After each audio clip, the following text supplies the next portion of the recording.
Anche lo Auchan di Mestre diventa Conad, ma le trattative non stanno dando i risultati sperati. Per questo è stato indetto uno sciopero per mercoledì 30 ottobre a partire dalle ore 9. Noi scioperiamo soprattutto perché abbiamo capito che c'è un problema di non risposte. Ci sono stati 6 incontri a livello nazionale, non ci hanno dato nessuna risposta.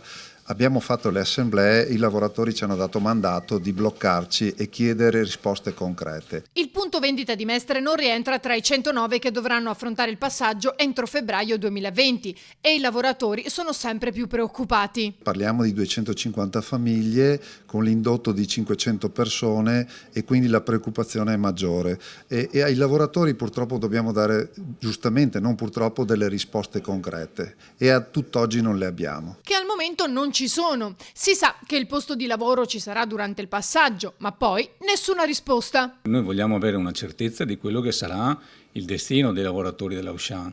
Nel momento che è stato fatto il passaggio dobbiamo avere la sicurezza di quello che succederà nel nuovo punto vendita, che ad oggi non sappiamo ancora chi è il nuovo titolare, insomma, siamo molto nell'incertezza. Per questo una richiesta va anche al mondo politico locale. Pensiamo che la politica è la struttura del territorio, quindi noi in questo momento chiediamo al governo del territorio di Venezia che ci supporti in questa vicenda che per noi è molto critica.